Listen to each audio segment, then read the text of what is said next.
Welcome to Blank Pages, the podcast. It's a podcast for people who appreciate the new beginnings of a clean slate, but they strive for the courage, willingness, and curiosity and creativity available only on the blank pages of new possibilities. It's the potential to move beyond and move forward where people are willing to make new decisions from fresh perspectives and are ready to write in a much better way. The world is waiting and nothing listens better than a blank piece of paper. So hello and welcome to the show. I'm your host, Tim, and I'm so glad that you are here with me today. And today I'm excited to talk about, we're in that season. You can, some people celebrate different things, but this is the season regardless of what walk of life you're in. If you just do a Google search, the most celebrated time of the year is this time of the year. When do people give the most gifts? Do more celebrating and partying and stuff like that? Well, I would say the World Cup is close to that too, but it is during this holiday season, this time of Christmas. This is when you see most of it. So I'm not sure what you celebrate and what you do, and I'm sensitive to everybody's walk of life and what they do, but I'm just talking about the topic I'm going to talk about today is because we're in this season when people are buying and giving gifts. That's what's happening. It's no matter where you are in the world, this is what's happening. So I'm not dancing around anything. I'm just flat out saying this is what it is. So I'm going to talk about gifts and giving, right? So before I do that, though, I want to say thank you for those of you who have subscribed to the show, who listen to the show, and I appreciate those of you who give me feedback on a regular basis. Thank you so much for that. But if you're on Apple Podcasts, you're listening right now, Spotify podcast, Amazon Music, Substack, Odyssey, Audible. If you're listening right now on any one of those platforms, go ahead and follow the show and please share the show with other folks. I promise you that I literally just talk about things that hopefully are going to give you some inspiration, some motivation, some encouragement, that I will be able to speak inspirationally to your aspirational identity.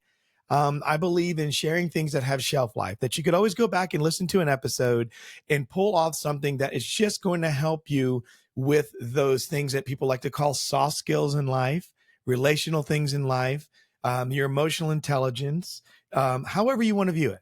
Okay. But that's what I do. I try to put that type of stuff into the world that you're able to go back and listen back through to and hopefully bring it into your world or share it with other people. So to make a difference.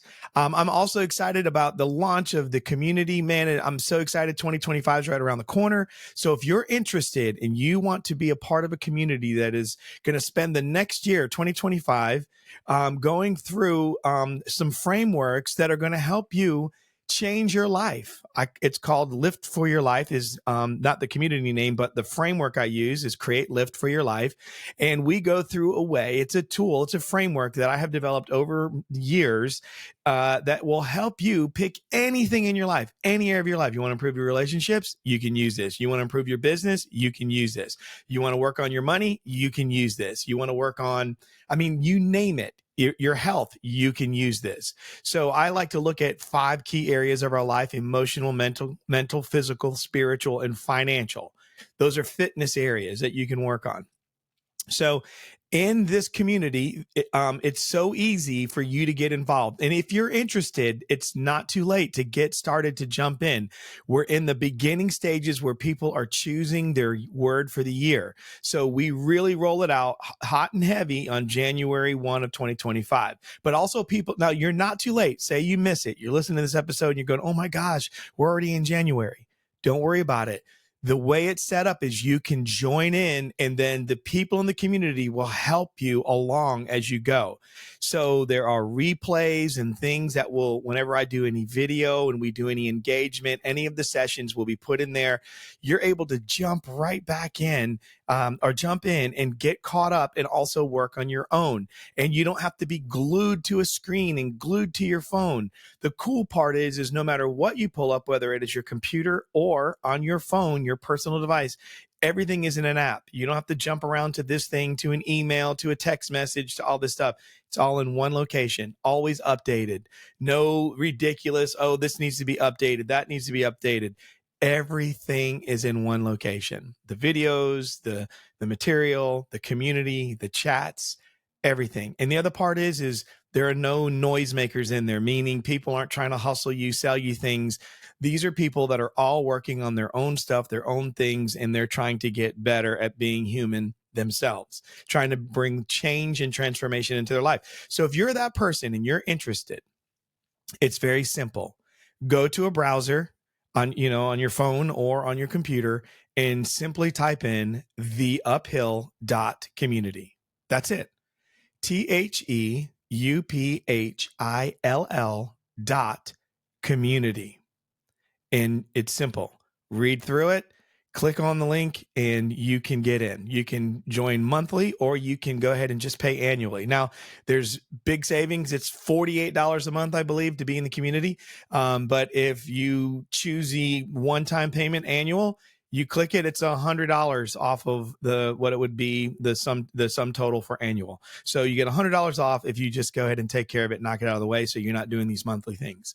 So anyways, I'm looking forward to those who will be in there and those who come along as we keep moving, because we will constantly be inviting new members in to be a part of the Uphill community. So life to me is better in community, and the folks that are in there will tell you the same. We are enjoying our time together. And so we're looking forward to any that join for the new year and are ready to get going as we continue to grow this group. Also, just want to say again a big thank you for all of those who have purchased my book, Flit Learns to Fly. It's my kids' book. You can go to Amazon. It's easy to find, or you can go to BookBaby. You can find it there. But just look for Flit Learns to Fly. It's a great little book. It's about this little bird, Flit, who has a little adventure finding his friends as he learns to fly and learns about himself. Illustrated by a wonderful young artist who I met through our son, who he has her in the youth ministry, and she's a phenomenal illustrator. Her name is Jade Harmon. And so anyways, thank you for those who have purchased the book, and I appreciate all of you for doing so. And hopefully that book will touch a heart, hopefully touch yours. So it may be a kid's book, but let me tell you, a lot of adults need what is in that book. And that is my job. I am employed because we all need to get better. And so my life as a person that deals with personal development and growth and leadership development and growth and team development and growth and organizational health, doing those types of things every single day. I just see the value of going to read a kid's book, children's book. Children's books are still relevant for adults today. So some people are out there going, yes, I agree. Anyways, so today's topic of gifts and giving, and the reason I'm bringing it up is because I had a conversation recently with someone, and they're just struggling about just the fact of just giving gifts, and even when it came to employees and giving bonuses, and feeling like, I don't want it to feel obligatory, but at the same time, I don't want to give something to someone who doesn't deserve it. And so in my mind, I'm thinking, wow, if that's what's on your mind, you probably shouldn't give the gift, because you only want to give a gift. It's if you intend to give it and you want to give it. And it just made me start thinking about, we're in this time of the year and people are just buying gifts. People are buying so many gifts, and they're doing it for so many reasons. And sometimes they're buying a gift for someone because they expect a gift in return, or they expect to match that gift, or they feel like their gift's not going to be good enough, and just all the chaos around gifts. And so for me as a believer, I use the principles I have as a believer, and I'm a Christian. So knowing that this season is all about me, the reason for the season is the fact that God sent his son to be the Savior for us all, the Messiah, the Christ, and he is our gift. He came to us, Emmanuel, God with us. And he was sent to this earth for the purpose of reconciling all of us to him, to himself, our creator, to reconcile us back to him. So I'm not going to get into all of that, but I'm going to say that is the reason. So that is the greatest gift. When I think of my kids, if I know that I was sending my kids to atone for, or to be the reason for, to reconcile people back to a better life, or to just their life being whole and made well. And my son or my daughter was sent, one of my sons, to do that reconciliation. I mean, that's so much of my heart, And so when you think about that, most people view their kids as irreplaceable.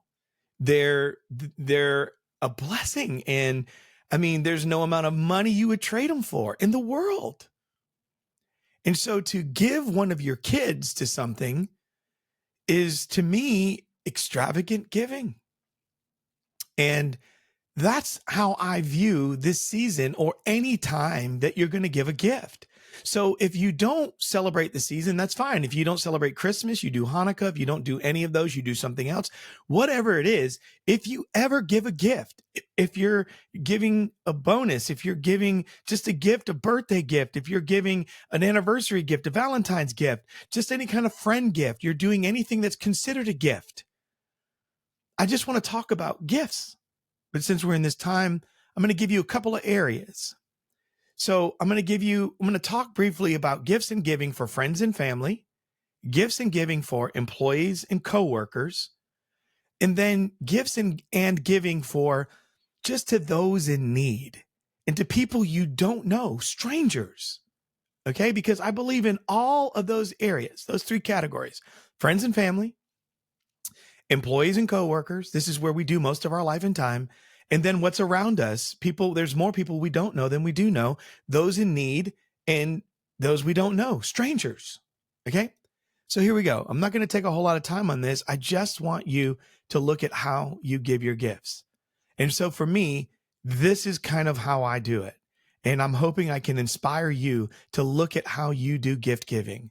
And even free yourself from obligation, free yourself from feeling like it's not good enough, free yourself from, a feeling like you have to have a certain thing in order for it to be good. Like, I want you to be free, and I want you to be able to use some of these principles to help yourself. Okay, so here we go. Friends and family. When it comes to gift giving for friends and family, here are 3 things that I like to consider. I focus more on experiences rather than on the material thing. Okay. I focus on an experience, if I can, in giving a gift, more so than the material item. So I say, what experience can I give more so than a material item? So an example would be, if I could get you, this, this shirt, and that you love this t-shirt or whatever.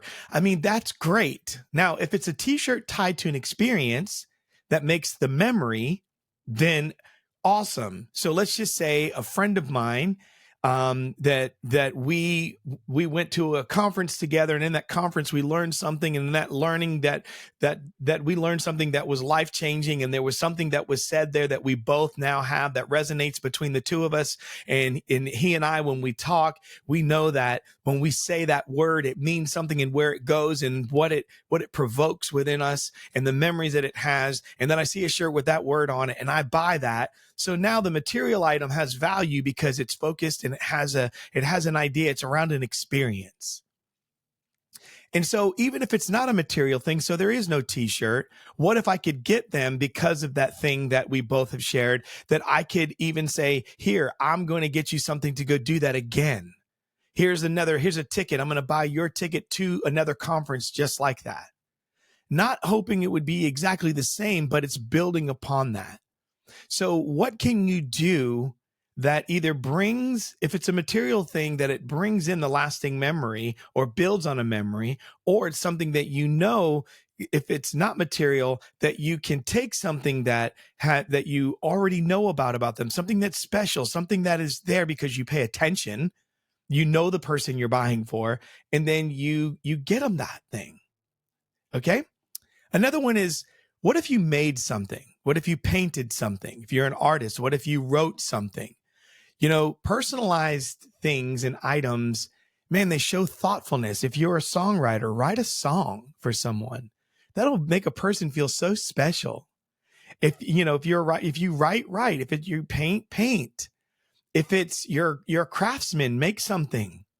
And if you're not a craftsman or whatever, what if you just went and you went to a clay cafe? Maybe you did that together. You did it together. So you go to a color clay cafe or something like that, where you sit down and you do pottery and you actually go through the process of making something for someone.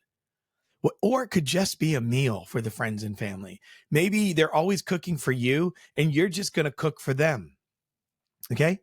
So show some thoughtfulness and the effort around the thing, because when you make things for people, man, that does something.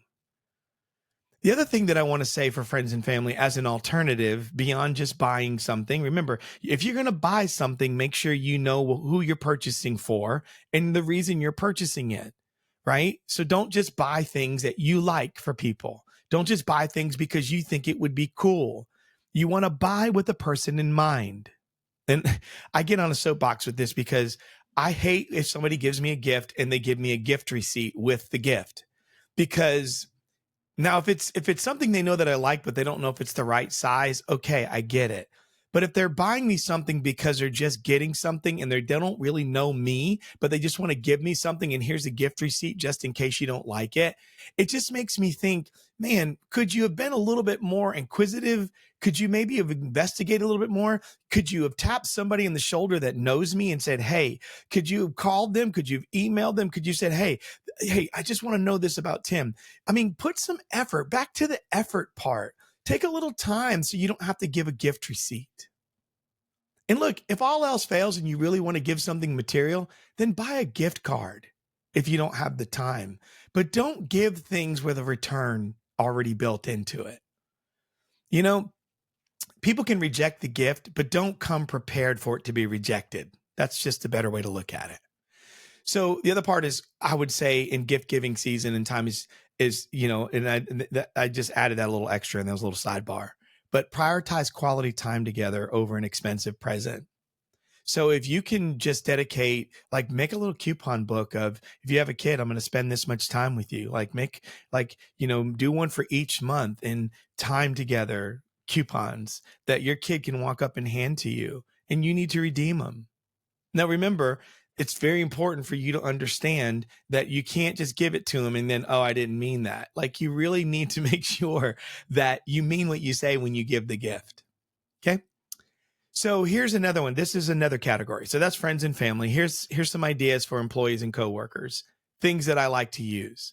So I opt in for group gifts that will foster team camaraderie to avoid any type of favoritism. So like a group meal or something that they all can experience together. We go bowling, or we go do this activity or that activity. Just choose things where it can pull people together, build community and camaraderie.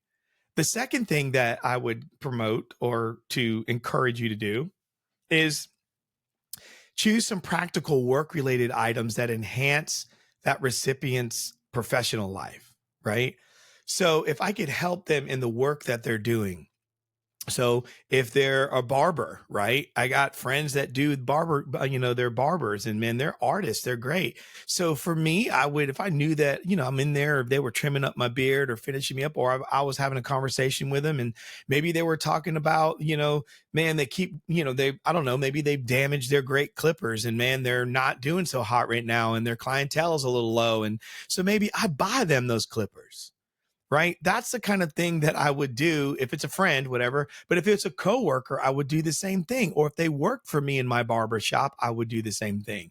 I'd get them some shears. Maybe I'd get them a new bag for their stuff, or a new case to carry all their things. Maybe they're carrying their things in some sort of bag and they're always missing something or something's falling out of it. You can do things like that to help people be better at the job that they're doing.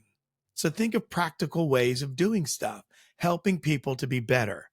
Maybe if it's a person that, they come to work and they've got 8 bags and they're all small because they don't have a bag to put all things in. So maybe what you do is you buy an employee a bag that can carry all their stuff, a backpack that'll hold their water bottle, and it comes with a lunch kit in it, things like that. Just help them.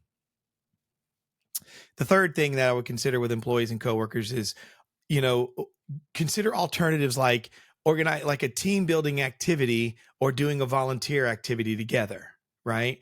And so here's what we're going to do as a gift. I'm going to buy everybody lunch, or we're going to buy a dinner. We're going to do this activity together. We're going to go volunteer. And then what we're going to do, we're going to give a gift from all of us of our volunteering, but then we're going to have a meal together. And we're not only going to have a meal, but we're going to have a meal with these folks that we have done this work with, where we did this volunteering. So those are other gifts that you can give as well. Now, I know that's not popular. I know people are going to go, I don't want that. I would rather have money. See, that's because we're in a society where what we've done is we've done so much giving. We think it takes giving to please people, that you have to give in order to keep people. Well, I think to myself, well, I'm wondering who you're hiring. I'm wondering what type of culture you have in your business, that if the people that you have in your business, the only thing that can satisfy them is you giving them money or stuff.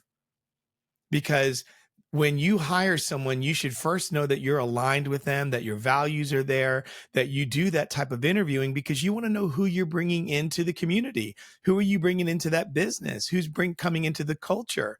And if you haven't done that, I encourage you to take some time to know what kind of culture you have. It's okay for a person to prefer money, but I don't want people that turn the gift giving into an obligatory activity, that it's something that has to be done and it's something that is expected.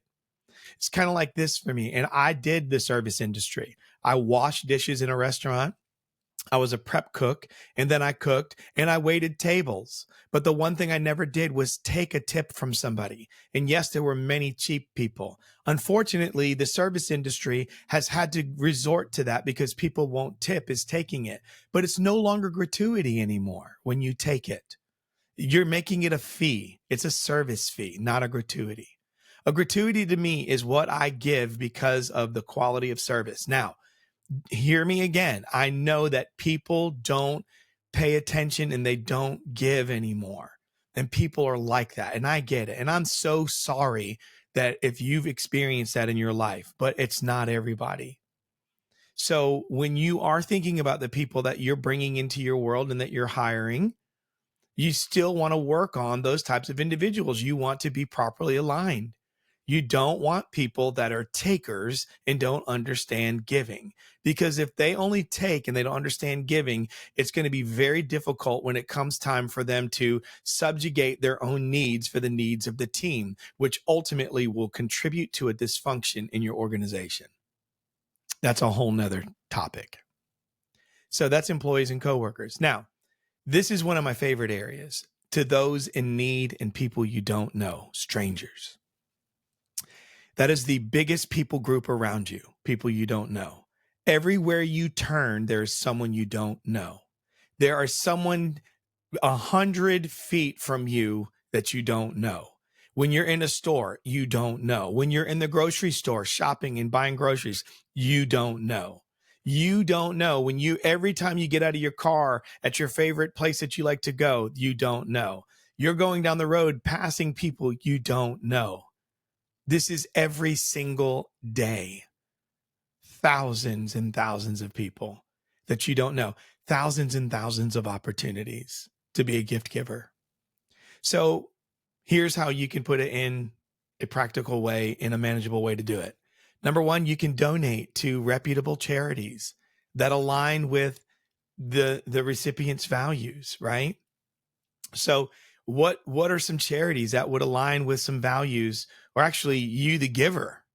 What can you do what aligns with your values and even for their values, right? So you can donate to reputable charities, to just people that are around you. So, and then also you can donate to charities that are going to help and care for people that you don't know and the stranger. So the person who's been put out of their house or evicted, and it may not be because they're have substance abuse issues, or they're just making very poor decisions. Things happen. Bad things happen to very good people. And so donating to reputable charities can be a good thing. Second is you can provide essential items or services that address immediate needs for people. You could literally pay attention in the grocery store and see someone looking at their groceries and trying to figure out what to get. And you literally can see that they're going through that process. And before they put things back, and listen, they can reject it, but you can offer to get it for them. You could, even if they put it aside, checked out and went outside, you can say, all those items, I want them, pay for those items, have them put into a bag, run outside and find the individual and hand them to them. These are things that are simple and practical to do. You can be a person that look at all the excess you have in your own pantry in your home and gather that excess up and take it to a shelter.